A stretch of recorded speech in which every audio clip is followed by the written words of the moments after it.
चलो आज हम लोग फिर से स्टार्ट करते हैं नया लेसन, न्यू टॉपिक। आज हम लोग का टॉपिक है पैकिंग एफिशिएंसी।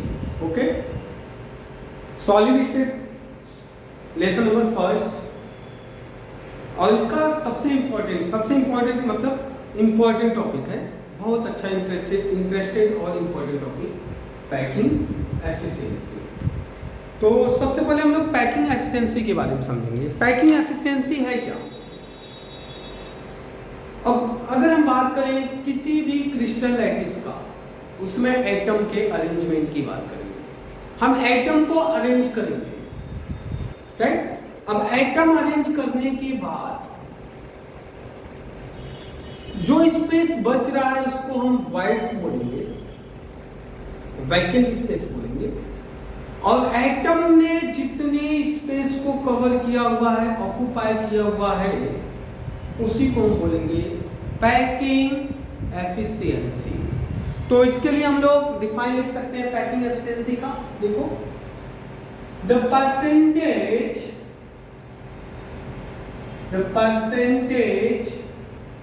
ऑफ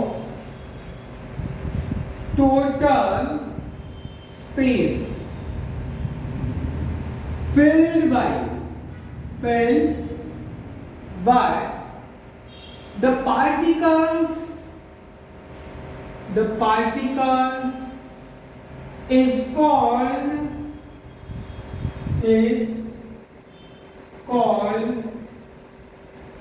packing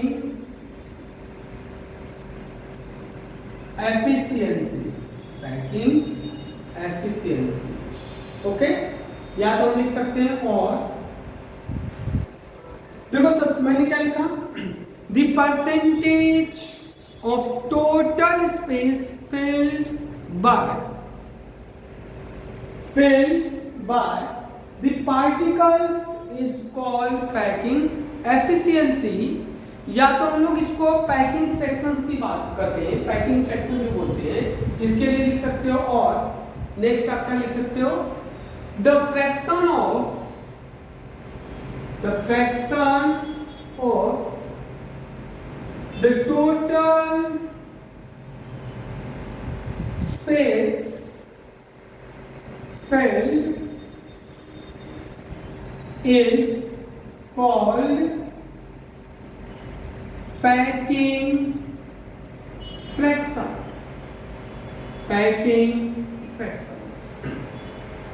कोई भी एटम जितने स्पेस को फिल कर रहा है, जितने स्पेस को कवर कर रहा है, ऑक्यूपाई कर रहा है, वही हमारा क्या है, पैकिंग एफिशिएंसी है। तो पैकिंग एफिशिएंसी हम लोग यहाँ पे पढ़ेंगे।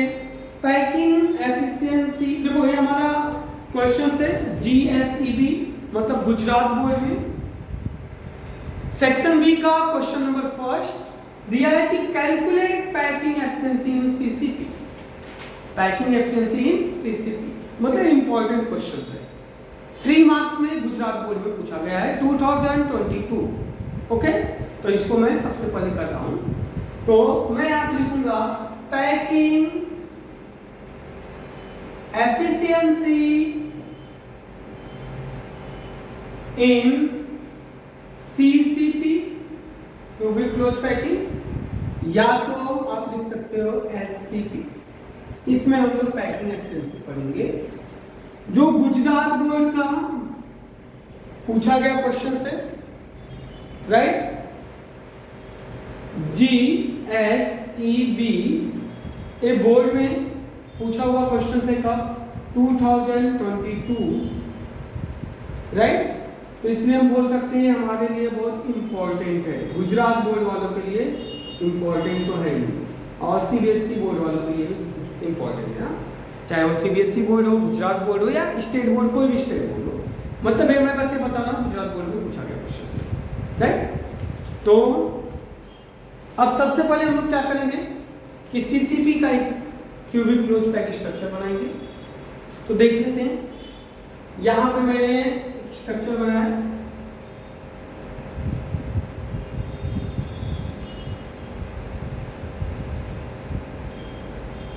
स्लो आप सीखोगे, सीख जाओगे, डोंट वरी। अच्छा टॉपिक है, पढ़ने जैसा है और हमारे सीखने जैसा है। ओके, देखो अब यहाँ पे जब हम सीसीपी की बात करते हैं तो जो एटम का अरेंजमेंट होगा वो कहाँ पे होगा?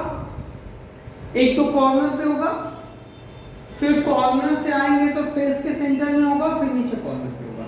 मतलब एटम अरेंज कुछ इस टाइप से होंगे। एक तो ये फेस के सेंटर पे, देखो ये एटम मैंने अरेंज कर दिया फेस के सेंटर। फिर मैं एटम का अरेंज करूंगा, ये देखो इस कॉर्नर पे मैंने अरेंज कर दिया और मैंने इस कॉर्नर पे अरेंज कर दिया। ये एटम का मेरा अरेंजमेंट। ओके, अब इसमें मैं नेम लिख दे रहा हूँ, एटम का नेम कर दे रहा हूँ। जैसे मैंने यहाँ लिख दिया, ये जो हमारा एटम था ए बी, यहाँ मैंने सी डी, ओके, और यहाँ मैंने लिखा ई एफ जी एच। मैंने यहाँ पे सिर्फ कॉर्नर के नेम लिखे, हाँ कॉर्नर पे एटम अरेंज है, ये सब कॉर्नर पे एटम अरेंज है। क्योंकि एफसीसी में फेस सेंटर में क्या होता है कि एटम कॉर्नर पर होंगे। आप अपना रूम ले सकते हो, रूम के एक कॉर्नर होंगे, एक कॉर्नर पे एटम होंगे और एटम कहाँ पे होगा? फेस के सेंटर में होगा। ओके, तो यहाँ पर हम लोग जितने भी एज लेंथ आपको दिख रहा है, जितने भी एज लेंथ यहाँ पे बने हुए हैं, उन सब का मैंने ऐसा सपोज कर दिया कि इसका जो डिस्टेंस होगा एज लेंथ ए, सभी का एज लेंथ क्या है? ए। और जो मैं न्यू लाइन ड्रॉ करूंगा उसको क्या ले लूंगा? बी। तो मैं ऐसा ले सकता हूँ, देखो मैंने ऐसा ले लिया कि यहाँ से यहाँ तक का एज लेंथ क्या है? ए है। बी से सी का भी डिस्टेंस क्या है? ए है। देखो यहाँ से मैंने ए वाली पूरी लाइन जो है, मैंने यहाँ से यहाँ तक की लाइन क्या ले लिया? ए। ओके, अब अगर मैं इस साइड लूंगा, ए से बी का डिस्टेंस लूंगा तो ये भी कितना हो जाएगा? ए, एज लेंथ ए। ओके, ये हमारा यहाँ से लेकर इस पॉइंट तक ए है। अब मैं एक लाइन ड्रॉ कर रहा हूं, जो देखना इसमें मैं लाइन ड्रॉ कर रहा हूं, यहाँ पे ये वाला लाइन मैंने ड्रॉ किया। यहाँ पे जो ये लाइन मैंने ड्रॉ किया, इसको मैंने ले लिया, इसका लेंथ जो होगा ए से सी तक का लेंथ होगा बी। जो मैंने ए से सी तक का लेंथ लिया वो क्या ले लिया? बी ले लिया, जो मैंने ये ड्रॉ किया है। बाकी मतलब ऐसा है, मैंने ऐसा लिखा 1 2 3, ए वाला जो मैंने ड्रॉ किया इसका लेंथ मैंने बस बी रखा है, जो इसका होगा। ओके, मैं इसको बस कर रहा हूँ। अब इसमें हमारा एक ट्राइंगल बन गया है। क्या बना है? ए, देखो यहां से A B C, triangle A B C. देखो ए बी सी, देखो यहां से ए, नीचे आ रहे हैं बी, और ये जो लाइन मैंने ड्रॉ किया इसको मैंने ले लिया सी। इन ट्राइंगल ए बी सी अगर इसमें देखा जाए तो हमारा पाइथागोरस थ्योरम काम करेगा। तो यहाँ पे जो मैंने लाइन ड्रॉ किया हूँ, मैं डायरेक्ट नंबर लिख रहा हूँ, या तो मैं ऐसे लिख सकता हूँ AC square equal to AB square plus BC square. AC square equal to AB square plus BC square. और जो ये AC की वैल्यू है इसको मैंने लिख दिया B square equal to AB की वैल्यू क्या है? A स्क्वायर, और BC की भी वैल्यू क्या है? A है, तो ये मिल जाएगा A स्क्वायर। तो आप लिख सकते हैं B square equal to 2A square. Okay, यहाँ पे आप लिख सकते हो B equal to root 2A। ये हमारा इक्वेशन फर्स्ट आप लिख सकते हो, ऐसे आप नॉर्मली बना सकते हो। अब यहाँ पे अगर आप देखोगे तो भाई अपने पास 3 सर्कल है। इस सर्कल में देखो, मैं इसी सर्कल को बना रहा हूँ।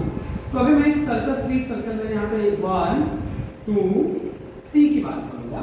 इस सर्कल का एक पॉइंट और इसका एक सी का आधा पॉइंट, तो यहाँ से मैंने एक पॉइंट लिया, यहाँ पे सी का आधा पॉइंट। राइट, देख लो, थोड़ा ऊपर बना दे रहा हूँ, ए बी और ये हमारा क्या है? सी। मैंने क्या किया, इस ए का पॉइंट यहाँ पर है, सी का पॉइंट यहाँ पर, यहाँ से मैंने एक लाइन ड्रॉ किया। देखो ये वाली लाइन जो मैंने ड्रॉ किया, तो यहाँ से यहाँ तक आओगे, इस सर्कल का ये होगा एक रेडियस। जो बीच वाला सर्कल होगा इसमें 1 2 2 रेडियस बनेंगे और यहाँ से C वाला जो होगा इसमें भी 1 रेडियस बनेगा। मतलब ये जो पूरा B का डिस्टेंस है, मतलब A से लेकर C तक जो B का डिस्टेंस है, इस B में टोटल 4 रेडियस आपके बन रहे हैं। कितने रेडियस बन रहे हैं? 4 radius. B equal to 4 radius. तो यहाँ पे मैं लिख सकता हूँ, यहाँ पे मैं लिखूंगा, ये तो मैं आपको समझाने के लिए बोला, तो अब मैं इसको थोड़ा सा रफ कर देता हूँ, आपको समझ में आ गया होगा। तो हम लिख सकते हैं कि we know that B equal to 4R। हमें पता है कि जो B का वैल्यू है, जो B है, इस B में कितने रेडियस दिख रहे हैं? 4 रेडियस। तो फिर से मैंने बोला कि 1 रेडियस, यहाँ से देखो इस B वाले में 1 1 2 रेडियस और इस C से यहाँ पे क्या होगा 3 1 2 3 4 रेडियस। ओके, तो अब मैं यहाँ पे लिख सकता हूँ फ्रॉम इक्वेशन फर्स्ट में जहाँ पे B है वहाँ पे 4R रख दो, या तो इस इक्वेशन में जो रखे हैं इस B के प्लेस पे √2a रख दो। इस B के प्लेस पे क्या रख दो? √2a। तो मैं यहाँ पे रख सकता हूँ √2a is equal to √2a, यहाँ पे रख दिया, और ये 4R पहले से इज इक्वल टू 4R। अब मैं यहाँ पे क्या लिखूं? a is equal to 4R divided by √2। देखो इसको सिंप्लीफाई कर सकते हैं। a इज इक्वल टू 4 को मैं लिख सकता हूँ 2 इंटू 2, ओके, और ये हो जाएगा r। लेकिन मैं इस 2 को भी लिख सकता हूँ, ये जो मैंने 2 लिखा है, इस 2 के प्लेस पे मैं लिख सकता हूँ √2 इंटू r डिवाइड बाय √2। अब इस √2 इंटू √2 2 हो जाएगा, 2 2 जा 4, यहाँ से एक √2 दूसरे √2 को कैंसिल करेगा। अब अपना जो a की वैल्यू बचेगा a इक्वल टू होगा 2√2r। ये हो गया।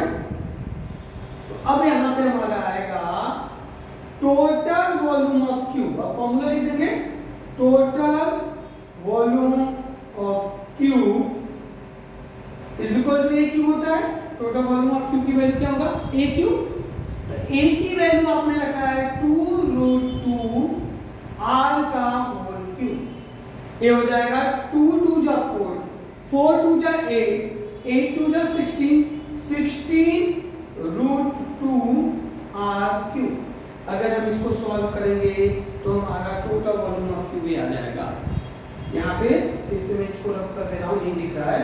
तो a क्यूब इक्वल हो जाएगा 2√2 का होल क्यूब। ओके, यहाँ पे इसी को अगर आप राइट करोगे तो आप क्या लिख सकते हो? इज इक्वल टू मैं यही लिख दे रहा हूँ, इक्वल टू 16√2 r क्यूब। ये हमारा वैल्यू होगा, इसको सॉल्व करेंगे। ओके, ये टोटल वॉल्यूम ऑफ क्यूब। अब हमें पता है कि इन FCC, CCP, HCP की बात करेंगे, total number of atom equal to 4, right. तो हम लोग यहाँ लिखेंगे वॉल्यूम ऑक्युपाइड बाय 4 एटम। यहाँ ऊपर आप लिख सकते हो इन CCP। क्या लिखे? इन CCP volume occupied by 4 atom. हमें पता है कि CCP हो, HCP हो, FCC हो, इसमें टोटल नंबर ऑफ एटम 4 होगा, इसलिए वॉल्यूम जो ऑक्युपाइड होगा वो किससे होगा? 4 एटम से होगा। तो वॉल्यूम का जो फॉर्मूला होता है वो क्या होता है? 4/3 पाई r क्यूब। ये हमारा वॉल्यूम का फॉर्मूला है। और वॉल्यूम हमारा ऑक्युपाइड कितने एटम से होगा? 4 एटम से। तो इसके आगे लिख देंगे 4 × 4/3 पाई r क्यूब। 4 4 जा 16, आप लिख सकते हो 16/3 पाई r cube. Okay, volume occupied by 4 atom. अब हम लोग लिखेंगे पैकिंग एफिशिएंसी का फॉर्मूला। तो यहाँ पर हमें पता है packing efficiency equal to volume occupied by 4 atom divided by total volume of cube दोगे 100, ऊपर मल्टीप्लाई क्या करोगे 100, ये मल्टीप्लाई हो जाएगा मल्टीप्लाई बाय 100, ओके, ये 100 से आप क्या कर दोगे मल्टीप्लाई। ये हमारा फॉर्मूला हो गया पैकिंग एफिशिएंसी का। अब आपके पास सब वैल्यू है, वॉल्यूम ऑक्युपाइड बाय 4 एटम है, क्या आप कहां पर देखो यहाँ पर ए इधर मैंने लिखा है this side 16/3 pi R cube volume occupied by 4 atom, और टोटल वॉल्यूम ऑफ क्यूब यहाँ पर आपने निकाला है total volume of cube 16√2 R cube. ये वैल्यू बस इस फॉर्मूले में पुट अप कर दो, हमारा आंसर आ जाएगा। तो हम यहाँ पे पुट अप कर सकते हैं वैल्यू। तो यहाँ पे देखो मैं लिख सकता हूँ packing efficiency equal to volume occupied by 4 atom क्या है 16 pi R cube multiply 100 divided by 3। देखो ये 16/3 पाई आर क्यूब मैंने रख दिया, पाई की वैल्यू आप रख सकते हैं, पुट अप कर सकते हो 3.14, राइट। अब देखो इनटू नीचे क्या आपको रखना है टोटल वॉल्यूम ऑफ क्यूब, फॉर्मूले में क्या है टोटल वॉल्यूम ऑफ क्यूब, आपने टोटल वॉल्यूम ऑफ क्यूब कितना निकाला है 16√2 आर क्यूब, तो मैंने यहाँ लिख दिया 16√2 आर क्यूब। अब यहां से अगर आप सॉल्यूशन करोगे तो ये आर क्यूब से कैंसल, अब बस आपको क्या रख देना पाई की वैल्यू रखना है, कैलकुलेशन करना है, तो जो आपको पैकिंग एफिशिएंसी मिलेगा वो मिल जाएगा 74%। तो सीसीपी में जो हमारा पैकिंग एफिशिएंसी आएगा वो कितना आएगा 74%। अब यहाँ पर आप देखो यहाँ पे तो नीचे जगह तो नहीं है, मैं ऊपर लिख सकता हूँ, इधर मैं राइट कर सकता हूँ। जैसे ही आपको पैकिंग एफिशिएंसी 74% मिला तो आप इसका वाइड्स निकाल सकते हैं। अगर आपको वाइड पूछा हो कि वाइड फाइंड आउट करके बताओ तो आप क्या करोगे, यहाँ पे 74% आपको पैकिंग एफिशिएंसी मिल गया, यहाँ पे आप लिखोगे वाइड मतलब जो स्पेस बचा हुआ है उसके लिए लिखोगे 100 - 74, जो परसेंट जितना आपको परसेंटेज आएगा 100 से माइनस कर दो, तो जो वाइड्स मिलेगा आपको कितना मिलेगा 26%। तो ये आपका गुजरात बोर्ड में स्टेट बोर्ड में 2022 में पूछा गया क्वेश्चन है, जो 3 मार्क्स में पूछा था और बहुत इजी था और बहुत ज़्यादा इजी है। आप इसको सॉल्व कर सकते हो, देख सकते हो, इजीली 3 मार्क्स ऑपरेट कर सकते हो। देख लो, स्क्रीनशॉट ले लो। तो थैंक यू। अब देखो इसी तरह से आप डेली का डेली आपको एक वीडियो में अपलोड करते रहूँगा बोर्ड में पूछे गए क्वेश्चंस, चाहे वो सीबीएसई बोर्ड हो या स्टेट बोर्ड कोई भी हो, जो भी मुझे क्वेश्चंस मिलेंगे सब मैं सॉल्व करके डेली एक वीडियो डालते रहूँगा। आप देखते रहिए, ज़्यादा से ज़्यादा शेयर करिए, दूसरों का भी फायदा हो, आपका भी फायदा हो, राइट। Thank you.